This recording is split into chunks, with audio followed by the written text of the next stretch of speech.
주 안에서 형제된 우리 사랑하는 독립개혁 장로교회 의정부 한마음개혁교회 교우 여러분께 문안 인사를 드립니다. 오늘 이 시간은 오전 예배와 오후 예배 두 번에 걸쳐서 의정부 한마음개혁교회와 서울 성약교회가 강단 교류를 하는 날입니다.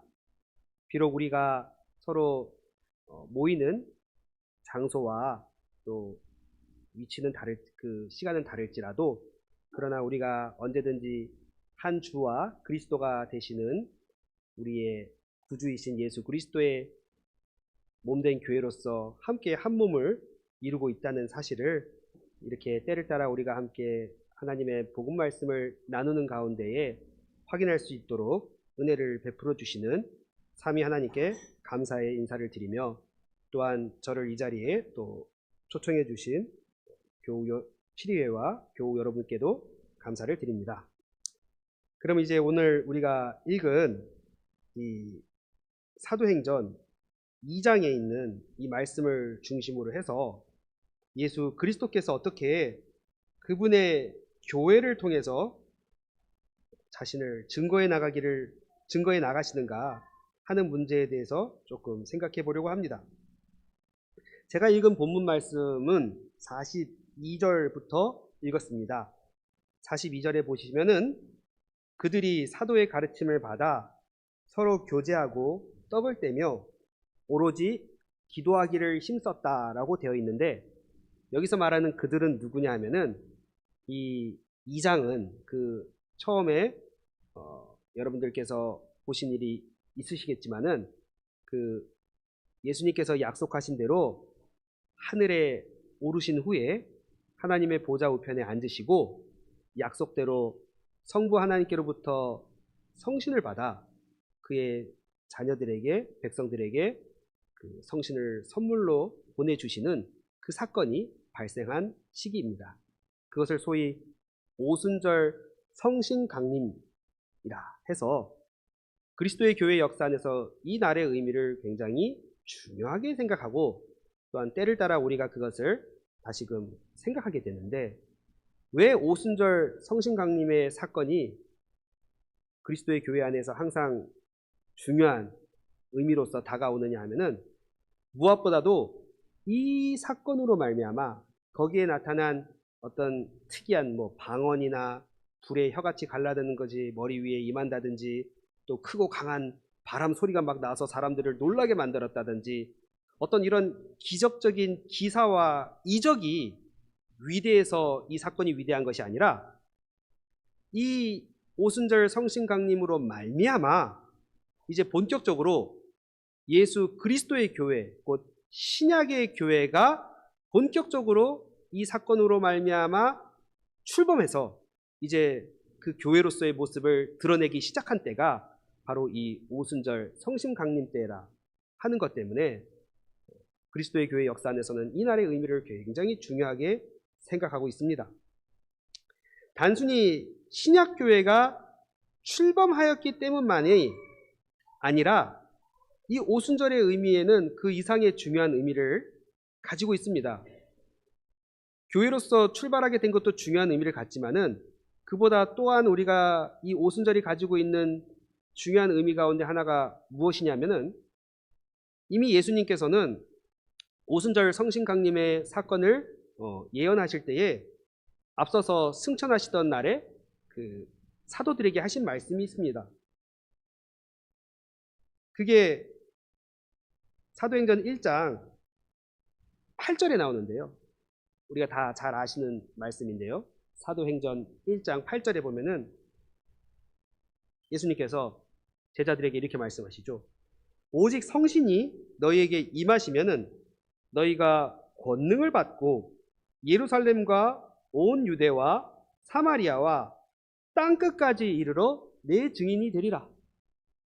이 성신을 주시는 목적이 이 사도들을 예수 그리스도의 증인으로 삼으시려고 하는 데 있다는 것을 말씀하셔요. 그러나 우리가 이 말만 놓고 보면은 그러면 이 약속의 말씀은 오직 여기 예수님의 승천 때에 그 자리에서 서 있었던 11명의 사도들만을 놓고 하시는 말씀인가? 이들이 각각 개별적으로 개인적으로 예수 그리스도의 증인 노릇을 하게 된다는 그런 말인가?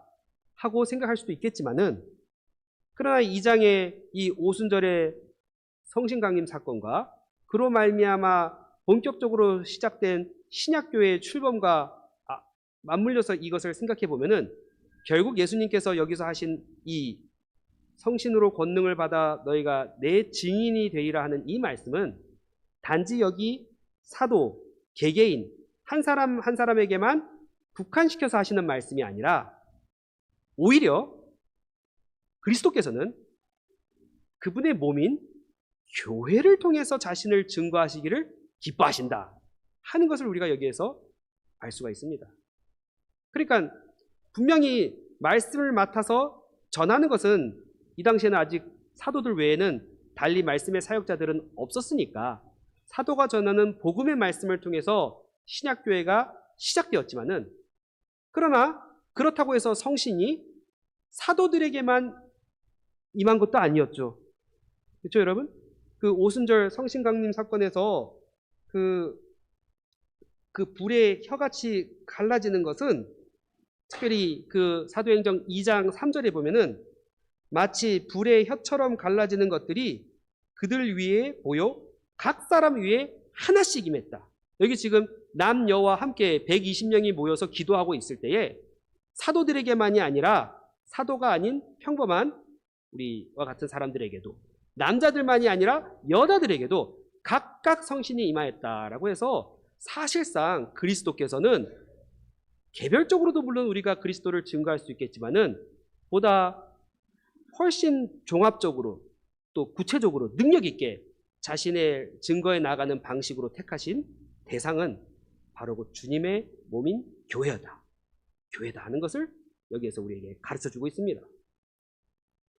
자, 그러면은 이제 오순절 사건으로 말미암아 신약교회가 본격적으로 출범하게 된 이 시기에 예수님께서는 구체적으로 어떻게 자신의 몸인 교회를 통해서 그분 자신을 증거해 나가시는가 하는 문제가 이제 오늘 우리가 읽은 여기 42장 43절부터 47절까지 나오는 것입니다.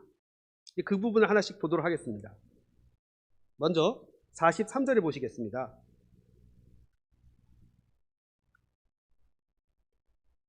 (43절에) 보시면은 사람마다 두려워하는데 사도들로 말미암아 기사와 표적이 많이 나타났다고 했습니다.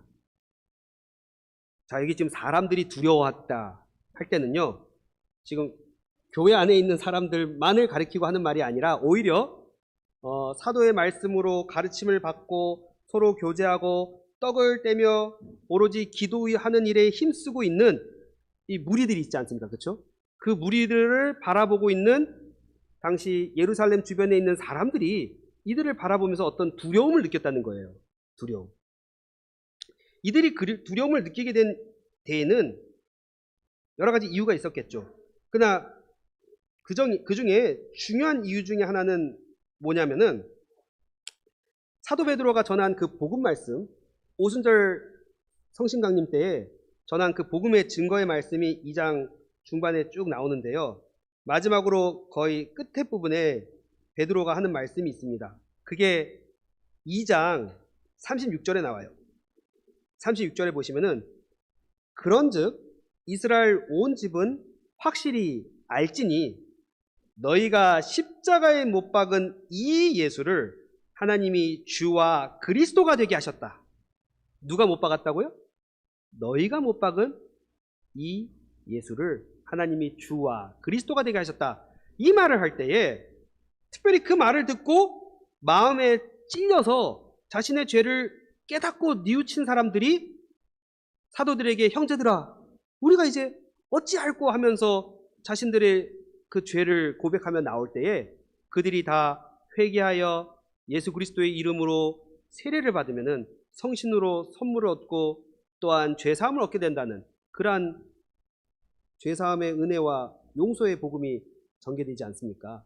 그러니까 이렇게 해서 그날에 모인 이 세례를 받고 들어온 사람의 숫자가 3,000명이나 되었다고 41절에서는 얘기하고 있는데, 물론 그 말을 듣고 마음에 어떤 찔림을 당했어도 꼭 교회 안에 그렇게 자신의 죄를 고백하고 들어오지 않는 사람들도 있었겠죠. 그렇죠? 어떤 양심의 가책은 느끼지만은 그렇다고 해서 아직은 승복하고 싶지는 않고 그냥 하고 있는 그런 사람들도 있었을 거란 말이에요.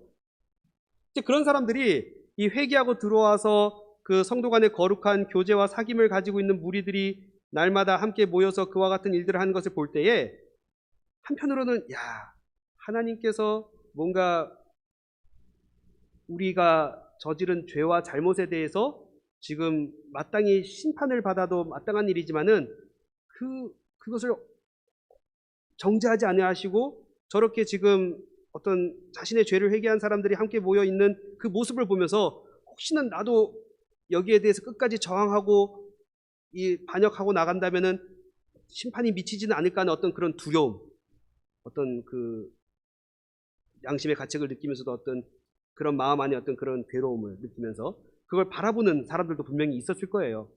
이제 그러한 것들이 한편으로는 예수 그리스도를 죽인 그 문제에 대해서 이걸 그냥 덮고 나가려고 했지만은 이미 그것을 인정하고 자신의 죄를 고백한 사람들이 저렇게 항상 모여 있는 것을 볼 때에 계속해서 그들을 바라볼 때마다 우리가 죄 없는 그리스도를 십자가에 못 박았다는 그 사실을 떠올리게 되지 않겠습니까? 사람들이.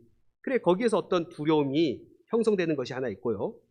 또 한 가지는 여기 보시는 대로 43절에 보면은 또 사도들로 말미암아 기사와 표적이 나타났다 그랬죠. 사도들로 말미암아 기사와 표적. 사실 예수님께서 이 땅에 계실 때 3년 반 동안의 그 공생애를 하시는 동안 예수님을 사람들이 막 함부로 잡고 싶어도 잡지 못하고 죽이고 싶어도 함부로 죽이지 못했던 이유 가운데 하나는 많은 무리와 사람들이 그 예수님을 따르고 백성들이 추종했기 때문이기도 하지만은 또 예수님은 때를 따라 자신이 하나님이시라는 사실을 그런 기사와 표적들로 증거해 주시지 않았습니까? 그렇죠? 그래서 그러한 것들을 그 예수님에게서 나타냈다는 것을 그들은 알고 있는데 동시에 지금 예수님께서는 더 이상 이 땅에 계시지 않고 하늘에 올라서 지금은 하나님의 보좌 우편에 앉아 계시지만은 예수 그리스도의 제자들인 사도들을 통해서 여전히 예수님께서 행하신 것과 같은 기사와 표적이 나타날 때에 예수를 죽였던 사람들도 마음 가운데 저들이 말하는 대로 지금 여전히 예수 그리스도는 살아계신 것이 아닌가 하는 생각을 하게 될 수도 있는 거예요. 그래, 이러한 것들이 그들의 마음 안에 어떤 두려움과 또 자신들이 저지른 죄에 대한 어떤 그 양심의 가책을 가지면서 그들의 마음 안에 이러한 두려움을 품고 그들을 바라보게 하는 이유들이 되었을 것입니다. 그러나 그렇다고 해서 모든 사람이 다 두려움을 느꼈던 것은 물론 아니에요. 왜냐하면 그 다음에 사도행전 4장으로 가보시면은요, 4장으로 가보시면은 백성들은 이러한 사도들의 가르침과 또 교회의 모임에 대해서 두려움을 가지고 바라봤지만은 4장 1절에 보면은 사도들이 백성들에게 말할 때에 예수 그리스도를 죽이는 데 앞장섰던 그 제사장들과 성전 맡은 자와 사두개인들이 이르러 예수 안에 죽은 자의 부활이 있다고 백성들을 가르치고 전하는 것을 싫어하여서 그들을 잡았다 이렇게 표현을 하잖아요. 그렇죠? 그러니까는 한편으로는 죄의 어떤 양심의 가책을 느끼고 두려움과 또 회개하면서 들어오는 백성들이 있었는가 하면은 또 다른 한편으로는 예수를 죽인 자들은 여전히 소위 그 지도자라고 하는 사람들은 끝까지 그 완고하게 자신들의 죄를 고집하면서 심지어는 그 사도들을 잡아서 어떻게든 그 입을 막아보려고 하는 이러한 반역의 태도들도 있었던 거예요. 그러나 여기서 중요한 것은 이 두려움은요, 어떤 막연한 두려움과 공포만의 문제가 아니라 사실 그들의 마음 안에 이러한 두려움을 갖게 만드신 분이 계신 거예요. 그분이 누구냐면 바로 하나님이십니다.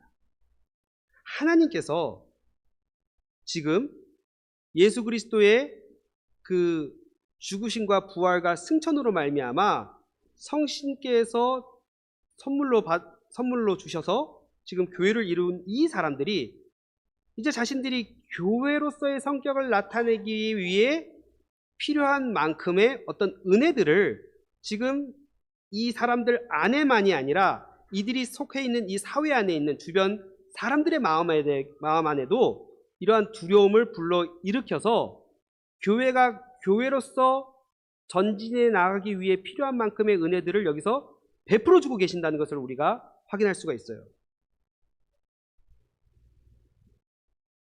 그러니까 이거는 단순한 인간적인 현상이라기보다는 성신께서 이 믿지 않는 사람들의 마음 안에도 이와 같은 두려움을 일으키신 것입니다. 거기에는 단순히 두려움만 있지 않았습니다. 47절에 보시면은요. 47절에 보면 중간에 또 온 백성에게 칭송을 받았다고 말하고 있죠. 그러니까 두려움과 함께 또한 이 사람들을 바라볼 때 그들을 칭송하고 아주 호의를 가지고 바라보는 그러한 두 가지 복합적인 심정이 다 있었다는 걸 의미해요. 오늘 우리가 이 한국 사회를 살아가고 있는 한국 교회의 입장에서 볼 때는 과연 한국 교회가 이 믿지 않는 이 일반 사람들 앞에서 두려움과 칭송의 대상이 되고 있는가? 오히려 그렇지 않으면은 어떤 불쾌함과 어떤 그 무시하는 어떤 그 대상으로 전락하고 말았는가라고 하는 점을 생각할 때 참 우리가 반성할 점이 많이 있겠지만은, 그러나 그렇다고 해서 우리가 이 사람들의 마음을 우리가 인위적으로 조작해서 만들어낼 수 있는 것은 아니고요. 지금 여기 신약교회가 이렇게 본격적으로 출발하는 이 시점에서 하나님께서는 이 사람들의 마음 안에 이 두려움과 또 다른 한편으로는 이들에 대한 어떤 그 칭송하는 마음을 불러일으키신 것입니다. 그렇게 하신 데는 분명히 목적이 있어서 그러신 거예요. 자, 그 목적이라는 것은 앞서 말한 대로 이 주님의 교회가 그 오순절 성신 강림으로 말미암아 본격적으로 출범하게 되었을 때 그들이 교회로서의 역할을 바로 발휘해 나가려면은 하나님께서 이와 같이 모든 상황을 친히 주관해 주셔야만 합니다. 그냥 교회만 홀로 단독으로 그 일을 할 수 있는 게 아니에요. 모든 상황과 형편을 주님께서 친히 그분의 손안의 가운데 딱 두어두시고 이것을 이끌고 나가신다는 것을 여기서 보는 겁니다. 한번 여러분 40일 전을 생각해 보십시오. 아직 예수 그리스도께서 그 승천하시기 전 40일 전에 부활하신 당일에, 부활하신 날에도 또 그 후에도 며칠 동안은 제자들은 여전히 부활하신 예수님을 만나 배웠어도 예수님의 부활을 의심하는 일들도 있었고요. 그렇죠?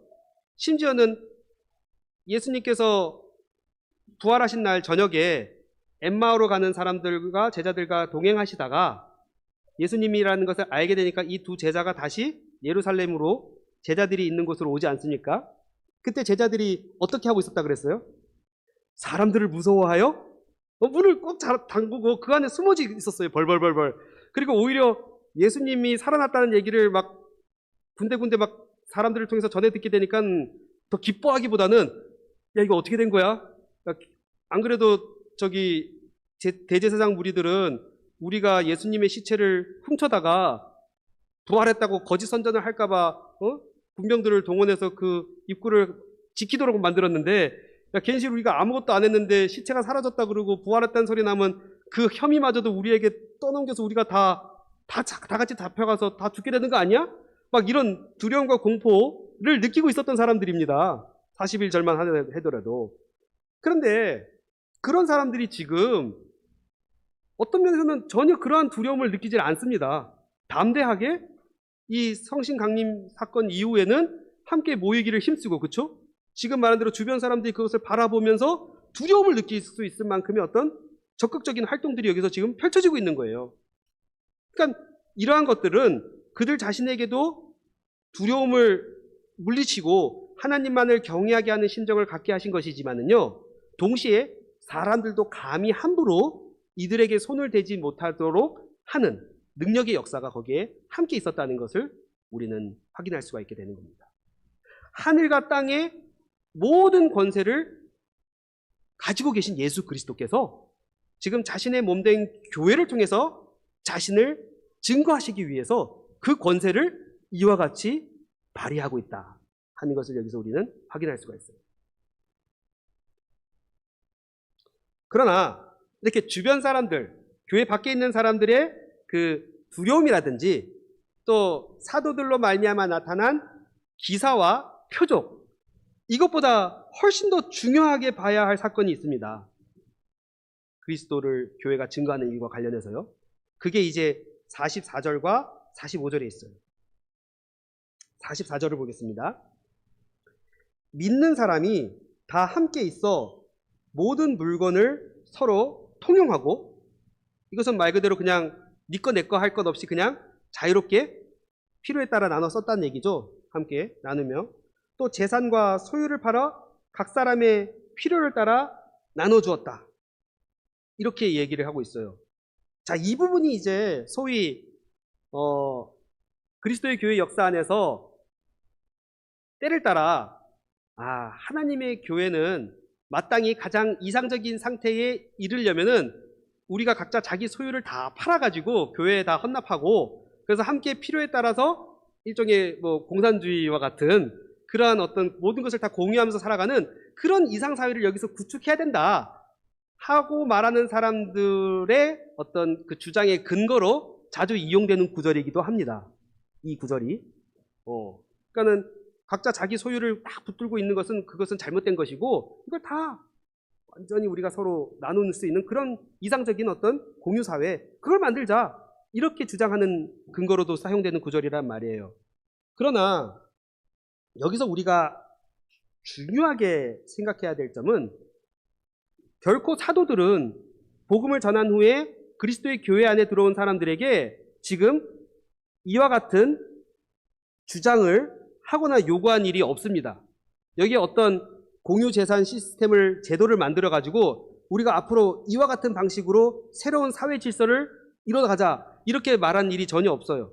오히려 사도들은 계속해서 말씀을 가르치고 전한 것 뿐이고요. 자신의 죄를 고백하고 그리스도의 교회 안에 들어와서 죄사함과 성신의 은혜를 받은 사람들이 자연스럽게 사랑 안에서 서로 연합되었을 때, 그 사람들이 그 사랑으로 말미암아 여기에서 나타낸 어떤 하나의 형태가 지금 여기는 각자의 소유를 나누면서 필요에 따라 서로 이와 같이 공유하는 이러한 모습으로 나타났다는 점을 여기서 그냥 설명하고 있는 것 뿐입니다. 그러니까는 이것은 성도의 교제와 사랑의 한 특수한 예인 것이지, 어느 교회에서든지 항상 이러한 상태에 이르기 전까지는 참된 교회가 아니다라고 주장할 수 있는 아무런 근거가 없습니다. 왜 하필 이들이 이 당시에 이와 같은 방식을 써야 했을까? 아니, 그걸 누가 주장하진 않았어도 자연스럽게 그런 마음이 그들 안에 생기면서 성신으로 말미암아 그들이 그 일을 즐거이 했다는 것은, 아마도 과거에는 전혀 이스라엘 역사 사회 안에서는 아직까지는 드러나지 않았던 신약 교회가 본격적으로 지금 나타나는 시기 아니겠습니까? 그렇죠? 그러면 그 교회가 앞으로 어떤 식으로 전개되어 나갈 것이고 어떻게 그리스도를 증거해 나갈 것인지에 대해서는 아직 이 교회 안에 새로운 들어온 사람들도 다 알질 못해요. 그러니까는 말씀을 듣고 배우는 일에 집중할 수밖에 없게 돼 있고요. 그러니 날마다 모일 수밖에 없겠고요. 그럼 날마다 모이면서 그 말씀을 듣는 일에 집중하고 또 함께 교제와 사랑을 나누는 일을 하다 보면은 사실 평상적인 어떤 직업과 생활 속에 있는 것들에 매여 있는 동안에는 그 일들을 할 수가 없지 않겠습니까? 그래, 여기 지금 그 사건 이후에 이 사람들이 함께 모여서 그 본질적인 일에 집중하다 보니까 자연스럽게 어떤 먹고 입고 쓰고 살아야 할 것들이 필요하게 된 것뿐이고요. 그 일을 위해서 한두 사람이 기꺼이 자신에게 있는 것들을 다 내어들 때 사람들의 마음 안에 그러한 것들이 서로 연결되어서 지금 여기에서는 이와 같은 형태로 나타난 것이다 하고 얘기하고 있어요. 이거는 비상한 시기에 비상한 방식이지만은, 그러나 그 본질에 있어서는 하나님을 사랑하는 그 성도 간의 거룩한 교통과 사귐의 한 예가 지금 여기에서 이와 같은 형식으로 나타났다. 이렇게 우리가 이것을 이해해야 할 것입니다. 그래, 이러한 부분이 굉장히 아주 주변 이스라엘 사람들의 눈에도 새롭게 보이지 않았겠습니까? 그렇죠? 아니 어떻게 사람들이 내 거라고 하는 것을 딱 움켜쥐고 있는 저러한 것들에서부터 저렇게 자유롭게 되어서 기꺼이 자기에게 가장 귀한 것들을 아낌없이 형제를 위해서 내어둘 수 있을까? 나는 저렇게 못하는데 하는 이런 마음이 어떤 의미에서의 어떤 그 경애와 또 찬탄을 또한 불러일으키는 요소가 되었던 겁니다. 그러나 계속해서 46절 초반에 보면은 그들은 또한 날마다 마음을 같이하여 성전에 모이기를 힘썼다고 했습니다.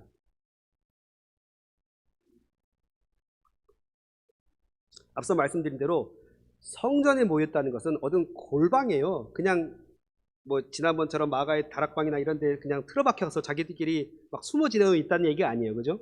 성전은 말 그대로 이스라엘의 그 모든 그 종교의 중심지로서 많은 사람들이 그것을 오가며 정말 모든 사람들이 그것을 다 바라볼 수 있는 그러한 장소에서 자신들의 그러한 예배와 섬김과 교제의 활동을 나타내 보였다는 거예요. 더 이상 거기에 어떤 두려움이 없습니다. 어떤 의미에서는 예수님께서도 마땅히 두려워할 자를 두려워하고 존경할 자를 존경하라는 바울 사도의 말씀도 있지만은 예수님께서도 마태복음 10장에 이런 말씀을 하신 일이 있어요. 너희들은 몸은 죽여도 영혼은 능히 죽이지 못하는 자들을 두려워하지 말고 오직 몸과 영혼을 능히 지옥에 멸하시는 자를 두려워하라. 이거는 누구만을 두려워하라는 얘기예요? 오직 하나님만 두려워하라는 얘기잖아요. 그렇죠? 세상 사람들의 그러한 어떤 그 위협과 또는 우리를 죽이고자 하는 어떤 그러한 그 박해의 그 움직임에 대해서 전혀 개의치 말고 그들이 기껏 해봤자 너희들의 몸 외에 뭘 더 상하게 할 수 있겠느냐. 하지만은 우리는 몸만 죽이고 영혼을 죽이지 못하는 세상 권세와 그들의 악에 대해서 두려워할 것이 아니라 오직 몸과 함께 영혼을 능히 지옥에 넣으실 수 있는 하나님만을 두려워해야 된다. 이제 그러한 참된 경외와 두려움의 심정으로 이들이 들어갔다는 것을 여기서 보게 되는 거예요. 그 나중에 제사장과 그 무리들 앞에 사도들이 끌려가서 아까 4장에서 우리가 잠깐 봤지만은 이 사도들을 감히 죽이지는 못하고 그냥 너 다시는 그 예수 그리스도의 이름은 전하지도 말고 선포하지도 말라 하면서 또 으름장을 놨는데 옛날 같았으면 그냥 거기에 또 깨갱해가지고 움츠려 들었을 법한 사도들이지만 전혀 그런 기세를 안 나타내 보이잖아요. 4장 그 18절에 보면은 그들을 불러 경고하여 도무지 예수의 이름으로 말하지도 말고 가르치지도 말라 하니까 베드로와 요한이 대답하여 이르되 하나님 앞에서 너희의 말을 듣는 것이 하나님의 말씀을 듣는 것보다 옳은가 판단해라. 야, 너희들이 스스로 판단해봐라. 우리들이 니들 말 듣는 게 맞겠냐 아니면 하나님 말씀 듣는 게 맞겠냐. 이렇게 이렇게 해서요 이들은 담대하게 성전에 날마다 마음을 같이하여 모이기를 힘쓰고요 또 계속해서 46절 후반절에 집에서는 떡을 떼며 기쁨과 순전한 마음으로 음식을 먹었다. 여기 그리스도인의 그 사랑의 교통의 어떤 아주 그 대표적인 두 가지가 나오죠. 성찬과 애찬입니다. 제가 듣기로는 우리 의정부 한마음교육교회에서는 성찬을 행할 때마다 또한 마치고 애찬을 한다고 들었어요. 그렇죠? 성찬 자체가 또한 그리스도의 죽으심을 기념하면서 우리가 한 몸을 이루어 서로 사랑하고 섬긴다고 하는 사실을 아주 그 형상적으로 교회의 그 모습으로 나타내는 아주 대표적인 하나님의 규례이지만은 또한 그 후에 또한 우리가 같이 또 식사를 나누면서 서로 그리스도의 한 식구다 하는 것을 나누는 이 아가페, 애찬 이 두 가지가 사실 성도의 교통의 어떤 아주 아름다운 그 대표적인 예인 거죠.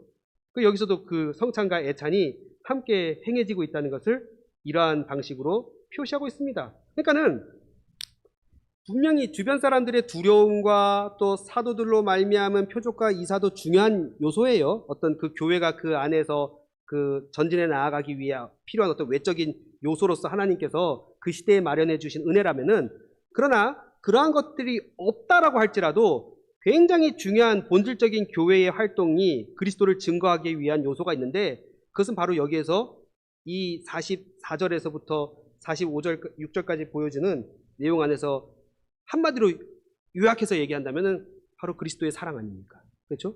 그리스도의 사랑이 지금 이 안에서 이와 같이 나타나는 것으로서 예수 그리스도를 증거하게 하신다는 것을 우리가 여기에서 분명하게 보게 되는 거죠. 이게 빠지고 나면은 뭐 두려움이나 뭐 제도와 기적과 표사가 아무 소용 없는 거잖아요. 그죠? 사랑이 없으면 그런 것들은 다 울리는 꽹가리와 같고 아무 유익이 없다고 그렇게 바울 사도도 얘기하지 않았습니까? 근데 핵심은 사랑이에요. 그게 여기에서 지금 이와 같이 펼쳐지고 있었다. 교회적으로 나타나고 있었다. 이게 굉장히 중요한 포인트입니다. 자, 그 다음에 계속해서 47절에 보시겠습니다.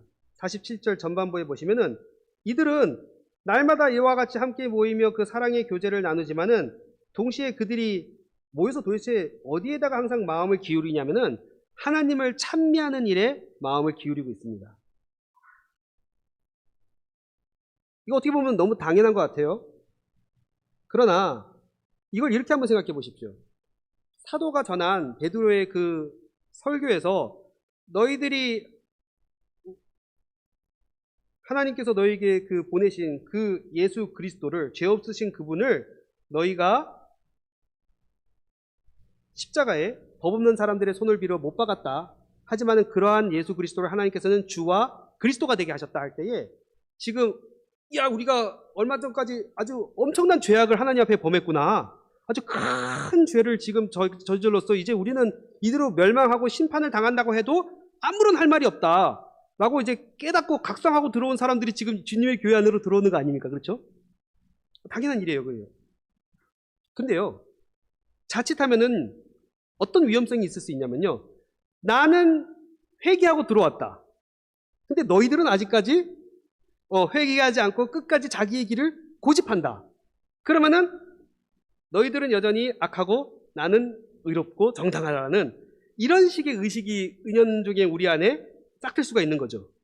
그러니까는 자신의 그 정체성이나 부르심의 의미를 그리스도 안에서 자신이 죄인인 것을 고백하고 겸손하게 하나님 앞에 의지하면서 그 은혜를 구하고 나아가는 대로 집중하는 것이 아니라 나와 같지 않는 다른 사람 혹은 우리와 같이 회개하지 않는 다른 이들을 향해서 돌을 던지고 비판하면서도 얼마든지 자신들끼리 똘똘 뭉칠 수 있다는 얘기예요. 그런 식의 어떤 활동이라는 것을 얼마든지 우리 교회 역사나 사회에서 우리가 볼 수 있지 않습니까? 그렇죠? 근데 여기서 지금 주님의 교회는 그렇게 지금 회개하지 않는 다른 이스라엘 백성들이나 유대인들을 향해서 돌을 던지거나 비판하는 것으로서 자신들의 정체성과 의미를 찾지 않습니다. 그러면 오히려 각 사람이 자기의 죄를 겸손하게 고백하고 인정하고, 그죠? 그러면서도 그 성신의 은혜로 말미암아 그리스도의 사랑을 거기에서 자연스럽게 나타나는 가운데 그들의 마음은 오직 하나로 한 곳에 집중되어 있는데 그것은 바로 하나님을 그리스도의 이름으로 찬미하는 대로 나가는 거예요. 이 점이 바로 어느 시대에 어느 시기에든지 주님의 교회가 항상 취하고 있어야 할 태도라는 거예요. 회개한 믿음의 공동체가 자신의 정당성을 회개하지 않는 사람들과의 대조를 통해서 찾는 것이 아니라 오직 그리스도의 은혜와 사랑 앞에 그 값없이 우리의 죄를 용서해 주시고 은혜를 베풀어 주시는 그 하나님을 찬미하는 대로 나가는 것. 이것이 바로 하나님께서 우리를 교회로 불러 모으시는 중요한 이유이다 하는 거죠. 자, 그랬더니 그 결과가 뭐예요? 그 결과가 47절 후반부에 이렇게 하니까 온 백성에게 칭송을 받고 또한 주께서 구원받는 사람을 날마다 더하게 하시는 것입니다. 왜 사람들은 두려워하면서도 이들을 칭송하였을까요? 비록 자신들은 예수 그리스도를 구주로 영접하지는 않았어도 자기의 죄를 고백하고 회개한 이들이 이와 같이 예수 그리스도의 이름 안에서 서로 연합되어서 사랑을 나누며 하나님을 찬미하는 모습에서 도무지 자기들로서는 흉내낼 수 없는 어떤 은혜의 사실이 여기에 펼쳐지고 있다 하는 것을 직관적으로 아는 거예요. 내가 같이는 못할지라도 저 사람들 정말 대단해. 이런 거죠. 뭔가 저게 있구나. 그걸 부인하려고 해도 부인할 수가 없었던 것입니다. 사실 여기 베드로 사도가요, 너희들이 회개하고 그 세례를 받음으로 죄사함의 은혜를 받으라고 이렇게 복음을 전할 때에 바울 사도가 바울 사도가 아니라 베드로 사도가 그 말을 한 후에 또 했던 중요한 말이 하나 있습니다. 그게 40절에 있어요. 40절에 보시면은 2장 40절에 또 여러 말로 확증하며 권하여 이르되 너희가 이 패역한 세대에서 구원을 받으라 이렇게 얘기하고 있죠. 패역한 세대. 어떤 세대예요?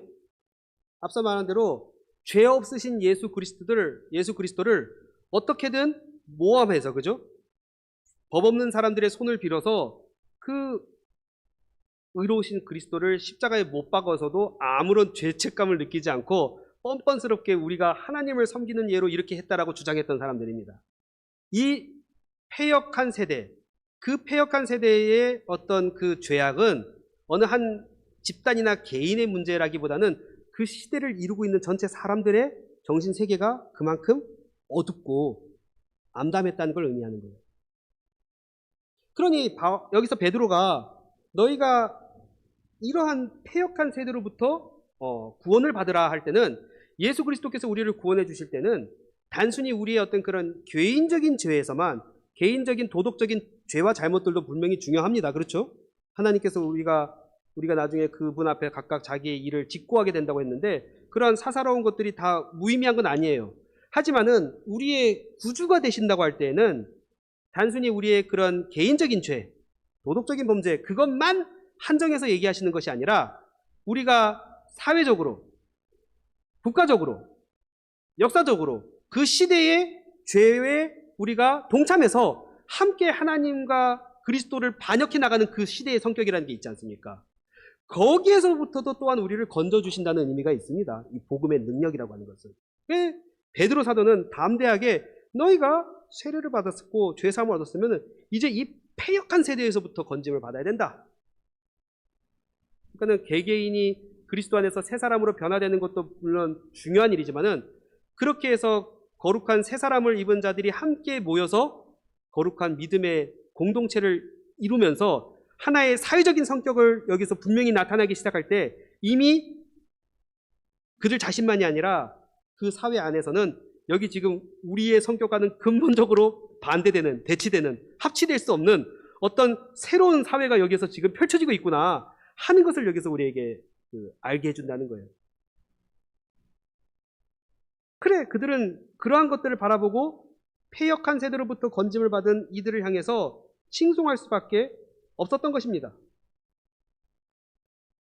그러나 무엇보다도 그러한 교회를 쓰셔서 자신을 증거해 나가시고 날마다 믿는 구원받은 사람의 숫자를 더하게 하시는 분은 누구십니까? 그리스도이십니다. 주께서 날마다 구원받을 자의 숫자를 더하게 하시니라 하면서 47절은 마무리를 짓고 있어요. 자, 그러니까 우리가 이 구절들을 통해서 정말로 예수 그리스도께서는 어떻게 자신의 교회를 증거해 나가시는가 하는 것을 우리가 여기서 분명하게 보게 됩니다. 첫째로는 그리스도께서는 하늘과 땅의 모든 권세를 사용하셔가지고 단지 주님의 그 교회 안에만이 아니라 그들 가운데 그리고 그들 위에 역사하시면서 어느 시대에 어느 장소에 어디에 있는 사람 어디에서든지 주님의 교회를 세우실 때 항상 그 교회가 교회로서 그리스도를 증거하는 일을 감당할 수 있도록 모든 능력과 은혜와 그 기회와 시간들을 베풀어 주고 계신다 하는 것을 우리가 여기에서 분명하게 알 수가 있어요. 그러니까는 이거는 사도들이 살았던 그 시대에 사도들이 기적과 표적을 행하는 어떤 그런 상황이 형성되었으니까 우리가 그때는 할 수 있지만은 지금은 사도들이 없으니까 우리가 못한다 라든지 이것은 어떤 자유민주주의 시스템과 어떤 경제적인 번영과 발전이 있는 그런 사회 속에서는 우리가 할 수 있을지는 몰라도 저 무서운 어떤 그 무신론적인 사회 안에서 어떤 철권 속에서 그 압제 속에서 탄압 속에 있는 우리들로서는 도무지 불가능한다든지 이렇게 어떤 때와 시기를 우리가 그냥 우리의 기준 안에서 예료해 놓고 그걸 가지고 우리가 스스로 된다 안 된다를 판단하는 것이 아니라 어느 시대에든 어느 장소에서든지 어떤 사람들을 불러 일으키셨든지 거기에 주님의 교회가 탄생한 이상에는 반드시 그리스도의 증인으로서의 역할을 감당하게 하신다. 이것을 위해서 예수 그리스도께서는 하늘과 땅의 모든 권세를 내가 다 쥐고 있다 라고 우리에게 분명하게 선언해 주시는 것입니다. 그 마태복음 28장의 그 선언의 말씀의 실증이 여기에서 이와 같은 방식으로 나타나는 것입니다. 그러니 당연히 우리는 때를 얻든지 못 얻든지 항상 그리스도를 증거해 나가는 일에 힘써야 됩니다. 바울 사도가 디모데에게 했던 이 개인적인 권고는 단순히 개인적인 권고가 아닙니다. 말씀을 어디 공중에 전하는 것이 아니라 주님의 백성들을 향해서, 교회를 향해서 전하는 일인 까닭에 때를 얻든지 못 얻든지 항상 그리스도를 증거해 나가는 일에 힘써야 된다. 디모데후서 4장 2절의 말씀이 또한 오늘 이 시대를 살아가는 우리의 말씀이 되는 것입니다. 그 다음에 둘째로 이 부분도 중요한데, 주님의 교회는 조직되는 것이 아니라, 만들어지는 것이 아니라 탄생되는 것입니다. 그는 그리스도의 몸입니다. 생명체입니다. 우리는 교회의 조직과 제도적인 측면의 그 중요성을 인지하고, 또한 교회가 성숙하게 그리스도를 증거하기 위해서 때로는 조직과 제도를 잘 구성해 나갈 필요가 있습니다. 교회법도 잘 정비하고 또한 직분과 질서들이 잘 구성되어 나가도록 해야 됩니다. 그러나 조직과 제도와 직분과 질서가 형성되지 못했을지라도 그렇다고 해서 교회가 아닌 것은 아니에요. 마치 갓난 아이가 엄마 뱃속에 있다가 이제 뱃속에서 태어나면은 이미 우리는 뱃속에서도 마찬가지지만 태어난 그 순간부터 그 아기가 사람이라는 것을 다 인정하지. 얘가 아직은 말도 못하고 지 발로 못 걸어 다니니까 이건 사람 아니다. 이렇게 말 못하잖아요. 그렇죠? 태어난 그 순간부터 우리는 그가 사람이라는 것을 인지하기 시작합니다. 교회도 마찬가지예요. 교회는 만드는 것이 아니라 그리스도께서 산출하시고 탄생케 하시는 것입니다. 그러니 조직과 제도와 질서를 갖추기 전에도 이미 그가 교회인 것을 나타내기 시작해요. 여기 우리가 이 사도행전 2장에서 보는 게 바로 그거예요. 아까 말한 대로 유무상통, 무슨 공산주의 서로 어떤 모든 것을 다 나누고 공유하는 그런 제도와 조직을 만든 게 아닙니다. 만든다고 주장한 사람도 없어요. 그냥 그리스도의 사랑이 그들의 마음을 강권하여서 그러한 형태로 나타냈던 것 뿐입니다. 어떤 면에서는 가장 그 시기에, 신약교회가 막 출범할 그 시기에 가장 필요했던 것을 필요한 방식으로 했던 것 뿐입니다. 그렇던 것이지 그것을 만대에 걸쳐 놨던 하나의 표본과 모범으로 삼아서 우리가 억지로 인위적으로 그 제도를 만드는 것은 바람직하지 않아요. 다만 어느 시대에든지 그 시대의 교회가 가장 성숙하게 그리스도에 대한 사랑을 나타내기 위한 조직과 제도를 잘 우리가 연구해서 하나님의 말씀에 따라서 그것을 갖추는 것은 언제든지 필요한 일이지만은 비록 그러한 것들이 아직은 채 갖추어지지 아니했을지라도 주님께서는 그분의 교회를 이 땅에 탄생케 하신 이상에는 탄생한 그 순간부터 이미 주님의 교회인 것을 드러내기 시작하는 것이고, 그러한 것을 드러내는 데 있어서 가장 중요하고 핵심적인 사항은 뭐겠습니까? 바로 그리스도의 그 사랑과 진리 안에서 성도가 서로 연합하여 교통하며 오직 하나님을 찬미하는 대로 그 마음을 기울이면서 나간다고 하는 이 사실이 있습니다. 그러한 것들을 주님께서 우리에게 허락해 주셨을 때에 우리 각 사람은 자신의 죄를 회개함과 동시에 우리의 개인적인 죄만 회개되는 것이 아니라 이 그리스도의 복음 안에 죄사함의 은혜와 성신의 선물로 받아 우리가 세 사람 안에서 서로를 형제로 바라보며 그리스도의 사랑으로 연합되어 있으면은 그것이 누가 억지로 시키거나 밀어붙이지 않더라도 자연스럽게 그 시대의 폐역의 성격에 대해서 하나님 나라를 반대하는 반신국적인 세력의 성격 앞에서 자연스럽게 전투의 교회로서의 역할도 감당하게 되는 것입니다. 이렇게 해서 그리스도의 사랑 안에서 진리로 연합된 주님의 교회를 주께서는 탄생한 그 순간부터 교회인 것을 드러내기 시작하시고, 그러한 교회가 그러한 교회적인 사명을 감당하기 위해 필요한 모든 일들을, 은혜들을 그 권세와 능력을 가지시면서 보호하시고 베푸시고 또한 지켜나가신다. 그걸 통해서 주님께서는 또한 어느 시대에든지 구원받아야 할 사람들을 또한 구원하시고 계속해서 교회 안에 그 구원받은 사람들의 수를 더하게 하신다는 것을 여기에서 확인하게 됩니다. 이러한 말씀들을 가지고 또한 우리는 이러한 진리와 사랑 안에서 더욱더 교회의 실질을 잘 드러내면서 하나님 아버지를 우리가 그리스도 안에서 찬미하는 대로 나아가시기 바랍니다. 같이 기도하시겠습니다.